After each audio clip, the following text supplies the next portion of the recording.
মিটফোর্টে ব্যবসায়ী হত্যায় জড়িতরা ছাড় পাবে না, হুঁশিয়ারি স্বরাষ্ট্র উপদেষ্টার। চাঁদা নয়, ভাঙাড়ি দোকান দখল নিয়ে খুন, বলছে পুলিশ।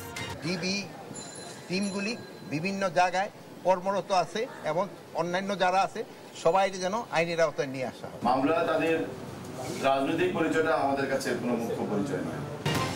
অন্যায়কারী কোনো দলের হতে পারে না, বললেন তারেক রহমান। অদৃশ্য শত্রু ষড়যন্ত্র প্রকাশ পাচ্ছে, জনগণের নিরাপত্তায় ব্যর্থ সরকার।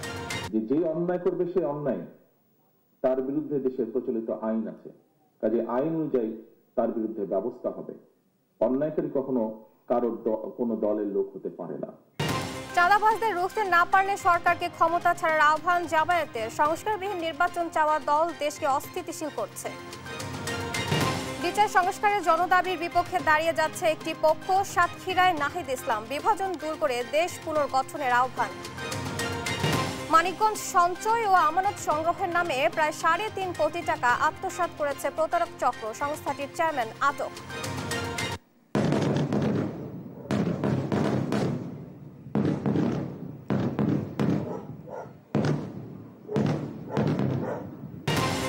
ভেস্তে গেল গাজার যুদ্ধবিরতির আলোচনা। হামলার জোরদার একদিনে নিহত শতাধিক। যুদ্ধ বন্ধের দাবিতে উত্তাল তেল আবিব। এবং ক্লাব বিশ্বকাপের ফাইনালে রোমাঞ্চকর লড়াইয়ে মুখোমুখি হবে চেলসি পিএসজি। নিউ ইয়র্কের মেটলাইফ স্টেডিয়ামে ম্যাচ শুরু রাত ১টায়। দেখছিলেন শিরোনাম, সংবাদ সকালের সঙ্গে আছি আমি আয়েশা বুবলি।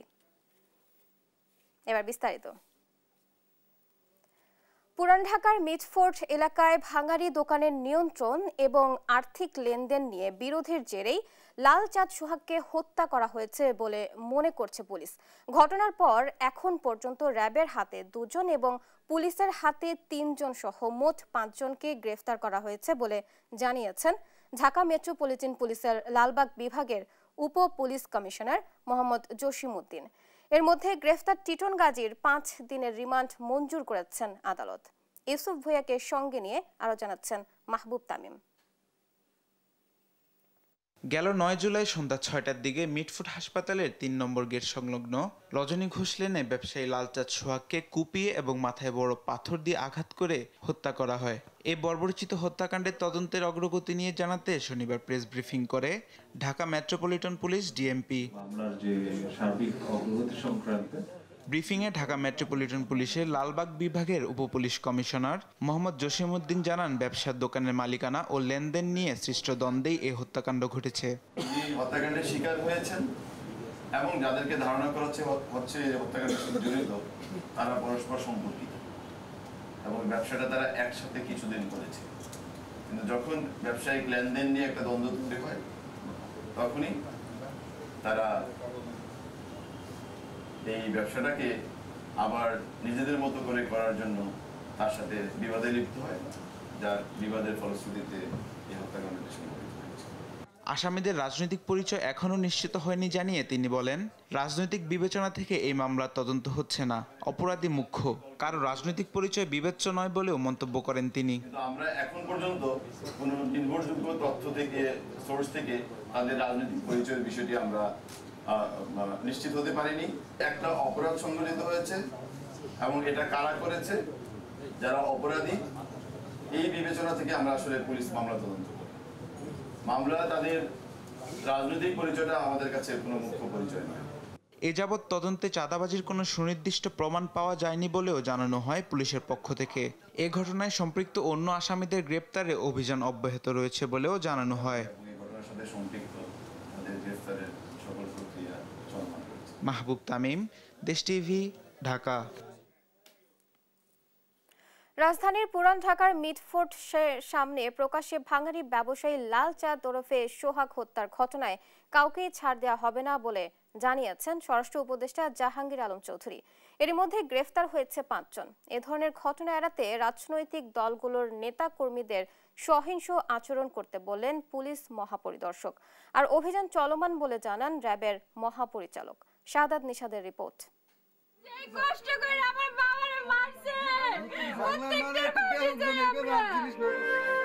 নৃশংস হত্যাকাণ্ডের শিকার লালচাঁদ ওরফে সোহাগের মেয়ে সোহানার এমন আর্তনাতে ভারী হয়ে ওঠে বরগুনার আকাশ। ব্যবসায়ী সোহাগের এমন নৃশংস হত্যাকাণ্ড এখন টক অব দ্য কান্ট্রি। বুধবার ঘটনাটি ঘটলেও আলোচনায় আসে শুক্রবার। আলোচনার সঙ্গে সঙ্গে ঢাকা মহানগর পুলিশের হাতে গ্রেফতার হয় ৩ আর র্যাবের হাতে গ্রেফতার হয় ২ জন। সকালে র্যাবের সার্বিক কার্যক্রম নিয়ে ব্রিফিং করেন র্যাবের মহাপরিচালক। এ সময় সোহাগ হত্যাকাণ্ডে অপরাধী যে দলেরই হোক কাউকে ছাড় না দেওয়ার কঠোর বার্তা দেন তিনি। যে অপরাধী সে কোন দলের কোন মাপের নেতা সেটা আমাদের কাছে কোনোভাবেই বিবেচ্য নয়। এদিকে ঘটনার প্রাথমিক কারণ ব্যবসায়িক দ্বন্দ্ব হলেও অপরাধের সঙ্গে জড়িত থাকা বাকি আসামিদেরও গ্রেফতারের প্রক্রিয়া চলছে বলে জানান ডিএমপির অতিরিক্ত কমিশনার মোহাম্মদ নজরুল ইসলাম। লেনদেন নিয়ে একটা দ্বন্দ্ব তৈরি হয়, তখনই তারা এই ব্যবসাটাকে আবার নিজেদের মতো করে করার জন্য তার সাথে বিবাদে লিপ্ত হয়, যার বিবাদের ফলশ্রুতিতে এই হত্যাকাণ্ডটি সংঘটিত হয়েছে। সকালে ঢাকা জেলা পুলিশ লাইন ও রিজার্ভ ফোর্স কার্যালয় পরিদর্শন করেন স্বরাষ্ট্র উপদেষ্টা জাহাঙ্গীর আলম চৌধুরী। সোহাগ হত্যায় জড়িত প্রত্যেককেই আইনের আওতায় আনার কথা জানান তিনি। একই সাথে আইন শৃঙ্খলা রক্ষায় ধীরগতি থাকলেও যে কোনো ঘটনায় তাৎক্ষণিক ব্যবস্থা নেওয়ার কথাও জানান তিনি। একটা সভ্য দেশে ঘটে এটা কোনো সময় আশা করা যায় না। তো এটার জন্য যারা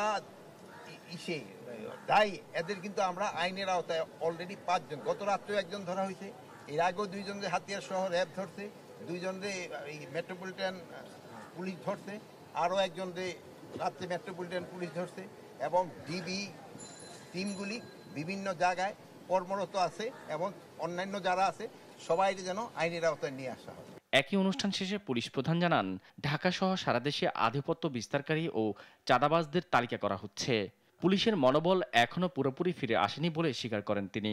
তালিকা করে চিহ্নিত যারা অপরাধী, যাদের বিরুদ্ধে মামলা আছে এবং যাদের রেপুটেশন এরকম খারাপ, তাদেরকে আমরা একটা হচ্ছে প্রিভেন্টিভ ডিটেনশন, আর যাদের বিরুদ্ধে মামলা আছে তাদেরকে মামলায় দেওয়া, আমরা এই চেষ্টাটা করে যাচ্ছি। এদিকে ব্যবসায়ী সোহাগ হত্যা মামলায় জড়িতদের শাস্তি নিশ্চিতে দ্রুত বিচার ট্রাইব্যুনালে স্থানান্তর করা হবে বলে জানিয়েছেন আইন উপদেষ্টা আসিফ নজরুল।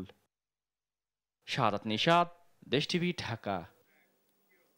এদিকে মিটফোর্ডে ব্যবসায়ীকে নৃশংসভাবে হত্যার প্রতিবাদে মশাল মিছিল সহ নানা কর্মসূচি পালিত হয়েছে। শনিবার সন্ধ্যায় ঢাকা বিশ্ববিদ্যালয় ক্যাম্পাসে বৈষম্য বিরোধী ছাত্র আন্দোলনের কর্মসূচিতে সংগঠনের সভাপতি রিফাত রশিদ অভিযোগ করেন আইনশৃঙ্খলা রক্ষায় ব্যর্থ হয়েছে স্বরাষ্ট্র উপদেষ্টা। দ্রুত বিচার ট্রাইব্যুনালের মাধ্যমে আসামিদের শাস্তি নিশ্চিতের দাবিও জানান তিনি। একই দাবিতে ছাত্রদল নেতা কর্মীরাও মিছিল করেছে। জান্নাতুল মোহনা রিপোর্ট।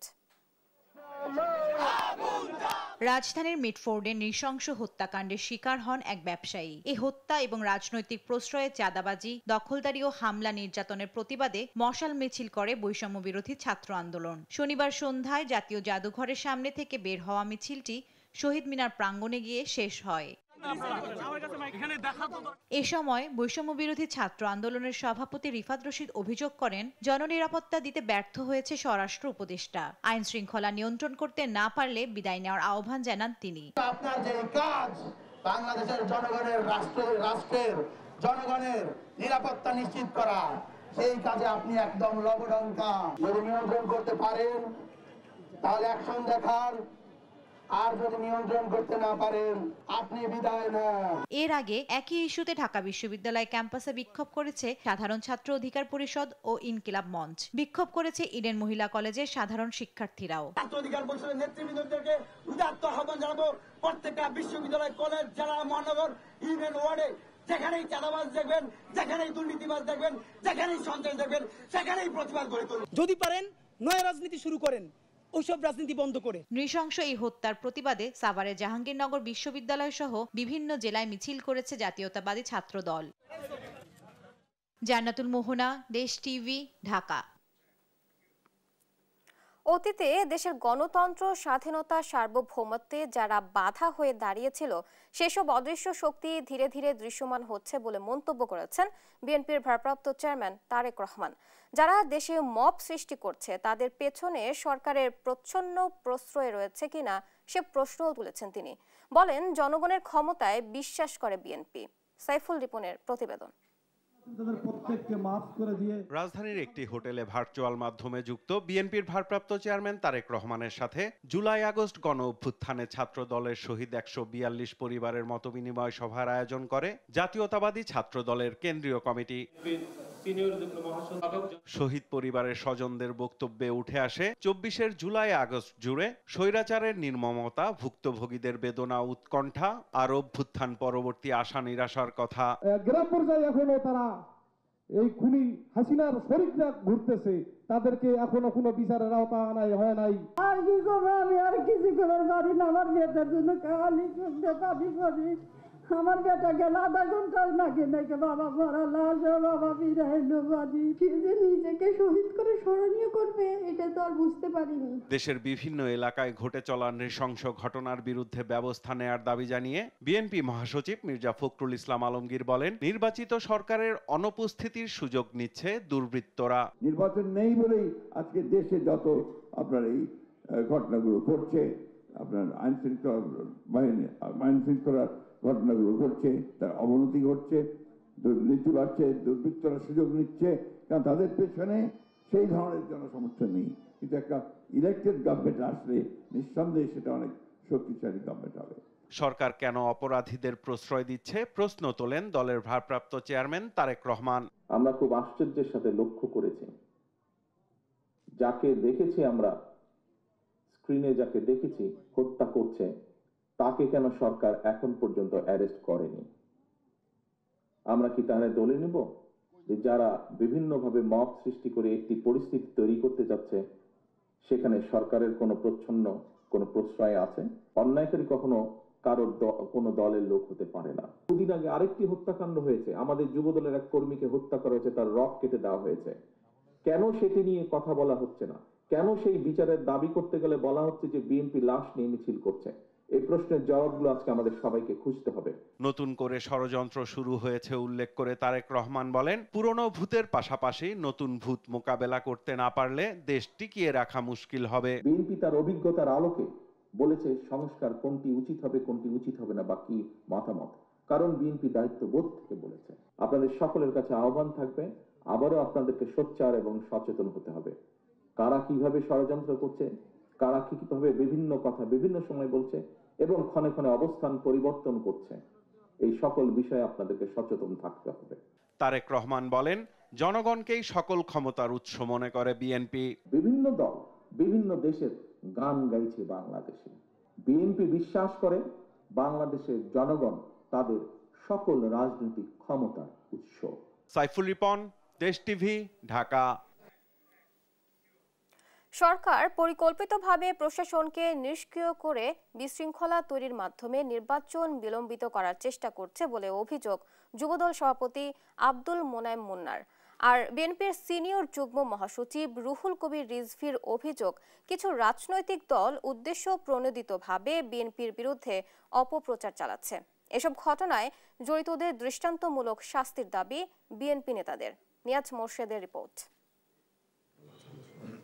মিটফোর্ডে ব্যবসায়ী সোহাগের নৃশংস হত্যাকাণ্ডে সংশ্লিষ্টতার অভিযোগের তীর যখন যুবদলের দিকে, তখন নিজেদের অবস্থান ব্যাখ্যা করতে নয়াপল্টনে কেন্দ্রীয় কার্যালয়ে সংবাদ সম্মেলন করে যুবদল, স্বেচ্ছাসেবক দল ও ছাত্র দল। সংবাদ সম্মেলনে যুবদল সভাপতি আব্দুল মোনায়েম মুন্না অভিযোগ করেন, দেশকে অস্থিতিশীল করতে সরকারের ছত্রছায়ায় তৎপর একটি মহল, একটি বিশেষ গোষ্ঠী যারা নির্বাচনের মাধ্যমে গণতান্ত্রিক পদ্ধতিতে উত্তরণ চায় না, তারা এই সুযোগটি গ্রহণ করে বিএনপি এবং বিএনপি শীর্ষ নেতাদের বিরুদ্ধে সহিংসতার উস্কানি দিচ্ছে। তারা চায় দেশে আরো অরাজক পরিস্থিতির সৃষ্টি হোক। জাতীয় প্রেস ক্লাবের সামনে এক প্রতীকী অবস্থান কর্মসূচিতে অংশ নিয়ে বিএনপি নেতা জয়নুল আবদিন ফারুক অভিযোগ করেন, ডিসেম্বরের মধ্যে নির্বাচনের সব প্রস্তুতি শেষ করার কথা বলার পরই দেশের সংকট তৈরির জন্য নানা ষড়যন্ত্র শুরু হয়েছে। যখন প্রধান নির্বাচন কমিশন ডিসেম্বরের মধ্যে নির্বাচনের প্রস্তুতি নিতে বলে দিলেন, তখন এই হত্যাকাণ্ড, তখন এই বিব্রত অবস্থা, বাংলাদেশে আজকে বিরাজমান সংকট তৈরি করার জন্য নানা ষড়যন্ত্র শুরু হয়েছে প্রধান উপদেষ্টা মহোদয়। এদিকে রাজধানীর উত্তরায় এক অনুষ্ঠানে দলের সিনিয়র যুগ্ম মহাসচিব রুহুল কবির রিজভী অভিযোগ করেন, বিএনপির বিরুদ্ধে অপপ্রচারে লিপ্ত কিছু রাজনৈতিক দল বিএনপির যে ইতিবাচক যে দিকগুলো, সেই দিকগুলোকে উপেক্ষা করে নিজেদের ফায়দা লুটতে চাচ্ছে। তাতে কোনো লাভ হবে না। বিএনপি সেই রাজনৈতিক দল নয়। বিএনপি হচ্ছে মানুষ যাতে শান্তিতে থাকে সেই নিশ্চয়তা দেওয়ার দল। মিটফোর্ডের হত্যাকাণ্ডে ইতিমধ্যে বিএনপির অঙ্গ ও সহযোগী সংগঠনের 5 জনকে আজীবনের জন্য বহিষ্কার করা হয়েছে। এছাড়া মূল অভিযুক্তদের শনাক্ত করে বিচারের দাবি জানায় দলটির নেতারা। নিয়াজ মুর্শেদ, দেশ টিভি, ঢাকা। ককটেল মেরে কিংবা বোমাবাজি করে জাতীয়তাবাদী দল বিএনপিকে দমন করা যাবে না বলে মন্তব্য করেছেন বিএনপির জ্যেষ্ঠ যুগ্ম মহাসচিব রুহুল কবির রিজভী। দলের নামে যারা সন্ত্রাস করবে, চাঁদাবাজি, দখলবাজি করবে তাদের প্রতি দল একেবারে জিরো টলারেন্স নীতি গ্রহণ করে যাচ্ছে বলেও জানান তিনি। শনিবার রাতে নয়াপল্টনে বিএনপির কেন্দ্রীয় কার্যালয়ের সামনের সড়কে ককটেল বিস্ফোরণের পর সংবাদ সম্মেলনে তিনি এই কথা বলেন। আরও জানাচ্ছেন সহকর্মী এনআই নাহিদ। শনিবার রাতে রাজধানীর নয়াপল্টনে বিএনপির কেন্দ্রীয় কার্যালয়ের সামনের সড়কে ককটেল বিস্ফোরণ হয়। পরে এ ঘটনায় রাতে জরুরি সংবাদ সম্মেলন করেন দলটির জ্যেষ্ঠ যুগ্ম মহাসচিব রুহুল কবির রিজভী। গণতান্ত্রিক পরিবেশ কেমন হওয়া দরকার, এমন ঘটনা প্রকাশ্যে না ঘটায় কারো নাম নেওয়া হচ্ছে না উল্লেখ করে তিনি বলেন, তবে এটা বের করার দায়িত্ব অন্তর্বর্তী সরকারের। এমনকি পরিবেশ নষ্ট করার ক্ষেত্রে যদি রাষ্ট্র জড়িত থাকে তাহলে তার পরিণাম ভালো হবে না বলেও হুঁশিয়ারি দেন তিনি। প্রকাশ্যে যেহেতু দেখিনি, এটিকে প্রকাশ করার দায়িত্ব সরকারের।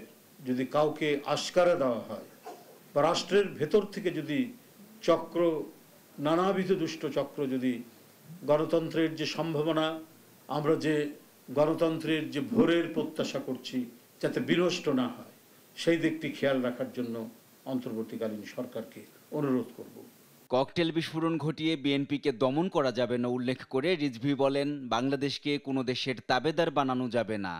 সকাল সন্ধ্যা গোয়েন্দা পুলিশ দাঁড়িয়ে থেকে এই কার্যালয়ে নেতাকর্মী ঢোকা এবং বেরোনের পথে কতজনকে অন্যায়ভাবে, অবৈধভাবে গ্রেফতার করা হয়েছে, তারপরেও যখন দমন করা যায়নি বিএনপিকে, তো সুতরাং এই বিএনপিকে 2-3টা বোমা মেরে দমন করতে পারবেন না। পরে ককটেল বিস্ফোরণের ঘটনায় বিএনপির সিনিয়র যুগ্ম মহাসচিব রুহুল কবির রিজভী সহ অন্যান্য নেতাকর্মীরা একটি বিক্ষোভ মিছিল বের করে। এনআই নাহিদ, দেশ টিভি, ঢাকা। ঠাকুরগাঁওয়ে উপজেলা বিএনপির দ্বিবার্ষিক কাউন্সিলের ফলাফল ঘোষণাকে কেন্দ্র করে দলের মহাসচিব মির্জা ফখরুল ইসলাম আলমগীরের ছোট ভাই মির্জা ফয়সল আমিনের উপর হামলা চালিয়েছে বিক্ষুব্ধ নেতাকর্মীরা। শনিবার রাত 9টার দিকে বালিয়াডাঙ্গি উপজেলার সমীর উদ্দিন কলেজ মাঠে এই ঘটনা ঘটে। প্রত্যক্ষদর্শীরা জানায়, দিনভর দ্বিবার্ষিক কাউন্সিলের ভোট গ্রহণ শেষে ফলাফল ঘোষণা নিয়ে শুরু হয় উত্তেজনা। ফলাফল ঘোষণা শেষে নিজের গাড়িতে ওঠার সময় বিক্ষুব্ধ কিছু নেতাকর্মী তার উপর চড়াও হয়। এ সময় হামলাকারীরা তার গাড়িতে ব্যাপক ভাঙচুর করে। ঘটনাস্থলে পুলিশ ও উপজেলা প্রশাসন উপস্থিত হওয়ার আগেই হামলাকারীরা পালিয়ে যায়। পুলিশ ঘটনার সত্যতা নিশ্চিত করে তদন্ত শুরুর কথা জানান।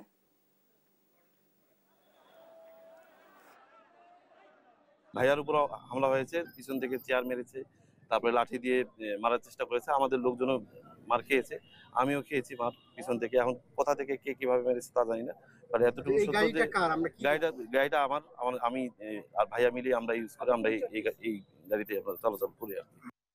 ফেনী ও নোয়াখালীতে কমতে শুরু করেছে বন্যা ও জলাবদ্ধতার পানি। পানি নামার সঙ্গে সঙ্গে দেখা দিচ্ছে নতুন দুর্ভোগ, ভেসে উঠছে ক্ষয়ক্ষতির চিহ্ন। ফেনীতে বন্যা কবলিত নিম্নাঞ্চল ও নদী তীরবর্তী এলাকার পরিস্থিতি ধীরে ধীরে স্বাভাবিক হচ্ছে। দুর্গত এলাকায় পানি কমার সঙ্গে ফুটে উঠেছে ক্ষতচিহ্ন।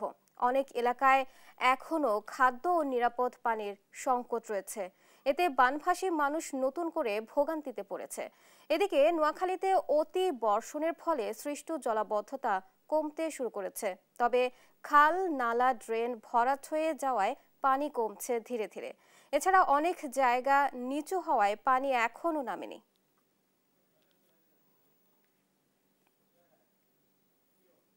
কুমিল্লা নগরীর বিভিন্ন স্থানে অল্প বৃষ্টিতে সৃষ্টি হয় জলাবদ্ধতা, এতে ভোগান্তিতে সাধারণ মানুষ। এ বিষয়ে আরো জানাতে সরাসরি যুক্ত হচ্ছেন সহকর্মী সুমন কবির। সুমন, জলাবদ্ধতা নিরসনে কর্তৃপক্ষ কি বলছেন আমাদের জানাবেন।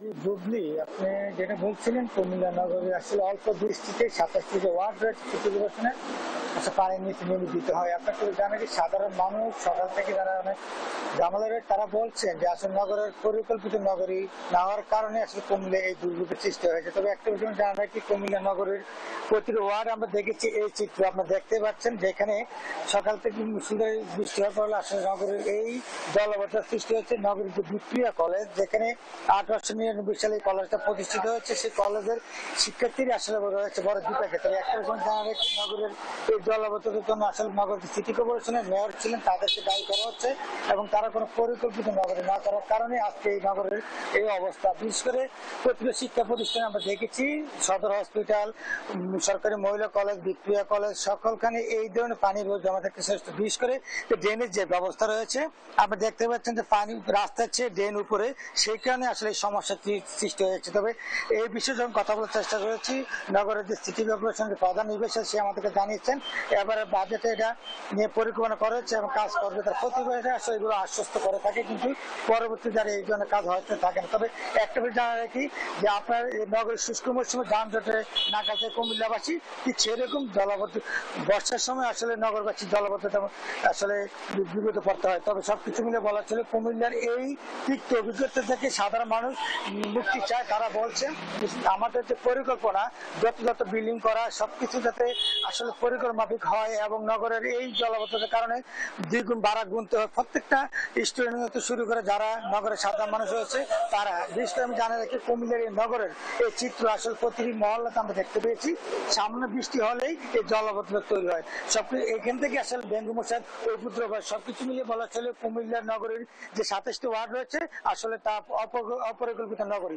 তাই এখান থেকে পরিত্রাণ চায় সকলে। এই ছিল কুমিল্লা সিটি কর্পোরেশন এরিয়া থেকে এবং নগরের জলাবদ্ধতা থেকে সর্বশেষ তথ্য। বুবলি, সুমন আপনাকে ধন্যবাদ। ময়মনসিংহ মেডিকেল কলেজ হাসপাতালে বাড়ছে ডেঙ্গু রোগীর সংখ্যা। প্রতিদিন গড়ে 5 থেকে 7 জন করে ভর্তি হচ্ছেন। এ নিয়ে আরো জানাতে সরাসরি যুক্ত হচ্ছেন সহকর্মী ইলিয়াস আহমেদ। ইলিয়াস, হঠাৎ ডেঙ্গু রোগী বেড়ে যাওয়া নিয়ে কি বলছেন চিকিৎসকরা, এই বিষয়ে আমাদের জানাবেন।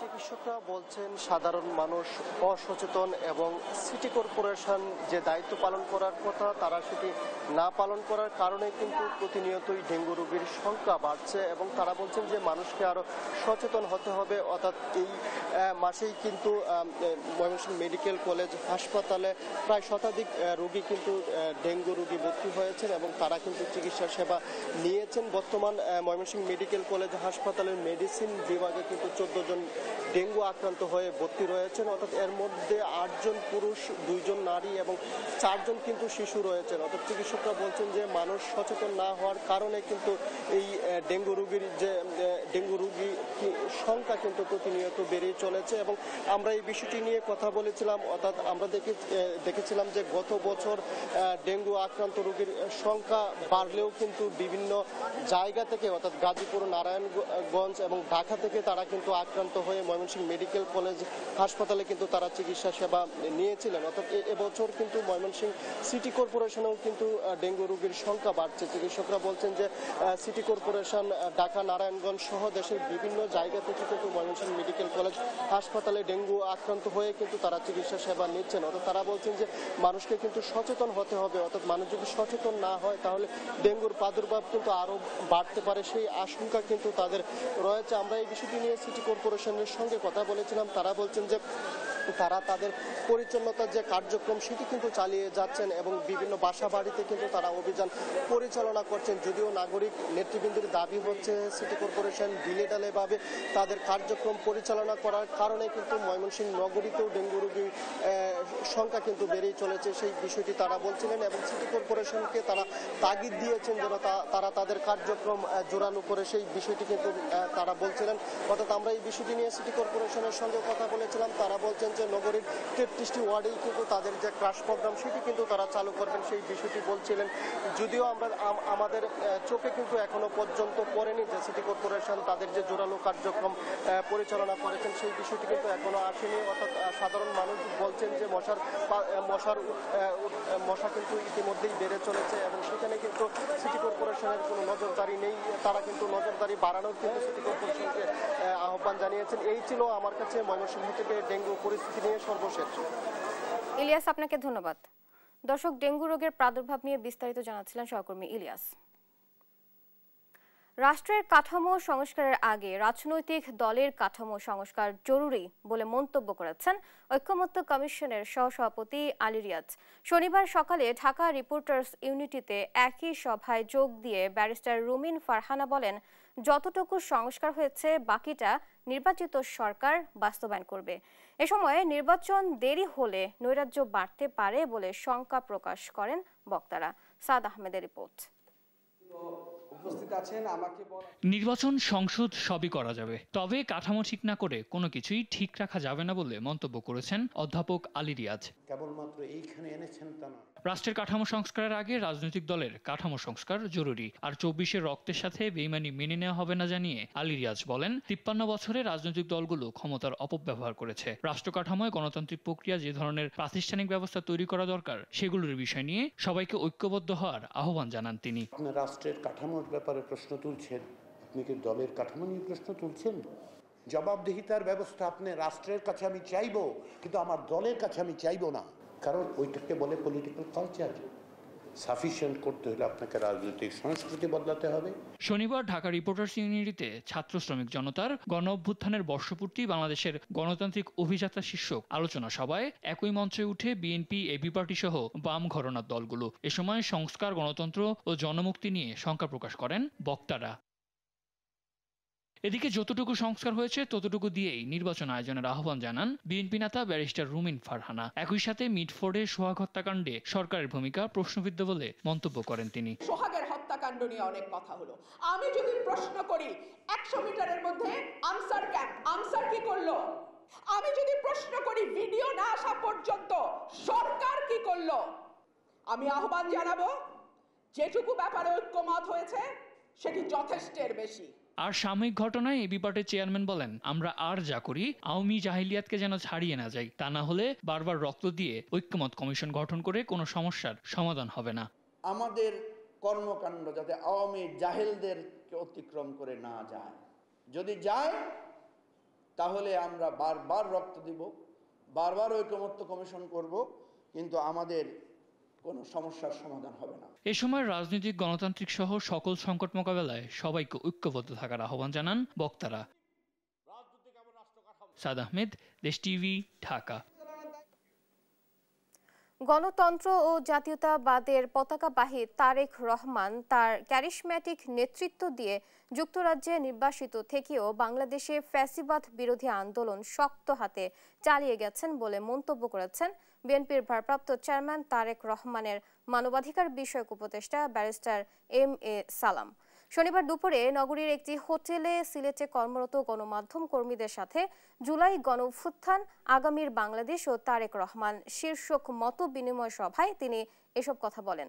তিনি বলেন, দেশের স্বাধীনতা ও সার্বভৌমত্ব রক্ষার দীর্ঘ আন্দোলন এবং দেশের মানুষের প্রতি তার ভালোবাসার অবিচল আস্থা তাকে নিয়ে গেছে এক অনন্য উচ্চতায়। তাই তারই নেতৃত্বে মূলত গড়ে ওঠে ফ্যাসিবাদ বিরোধী ঐক্য।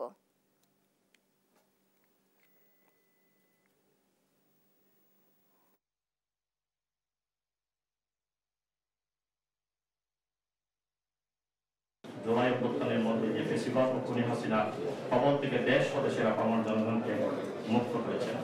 এই আন্দোলনে যারা শহীদ হয়েছেন তাদের এই আত্মত্যাগ জাতি চিরকাল মনে রাখবে। আজকে একটি সময়ের দাবি গুম, খুন ও বিষাদ বহির্ভূত হত্যার শিকার যারা হয়েছে তাদের তালিকা প্রস্তুত করতে হবে।